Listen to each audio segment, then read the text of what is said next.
行政院长杜永泰今早起去到花莲勘察，认为讲这铁路计划有欠点，所以引起国民党立委鲍坤基的不满，伊当场就吊起来，也批评中央是伫咧提责任，双方虽发生口角。为什么在我们要求撤离的地方，为什么没有执行撤离，造成这样的不幸？但是这不是追究责任，我们是要把事情找出来。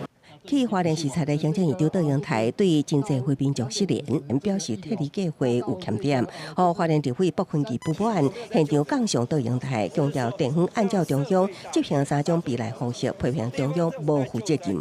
不负责任的行政院长，他们要求的撤离有3种，一种是垂直撤离，家里有2、3楼可以到2楼、3楼，这都是行政院指导的。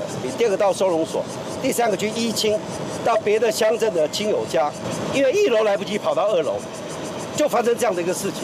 双方冲突拖到花莲前进指挥所，杜永泰告场要了解前线救灾状况，也毋过误会鲍坤基继续批评中央要求赔偿责任归属。杜永泰拍断鲍坤基的发言，强调救灾时间有限，两人各一摆发生口角，杜永泰受气离开。在这里，我们要特别强调，我们要特别强调。 行政院从头到尾的讲法，人民相信行政院。杜永泰随后赶去花莲马太安教会了解灾民收容案例，有民众抱囡仔寻求协助。因为我们这里还蛮多杯子的，所以可能需要奶瓶啊。对，我们都帮尽快把物资补充下来。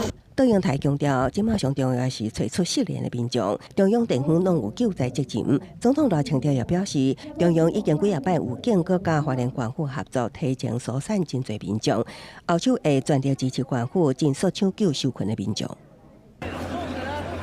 国军也派出大量兵力到伫 AAV7 3.5吨载重车，前进国际灾区协助清除污泥，提供救援，帮助灾民量早恢复正常生活。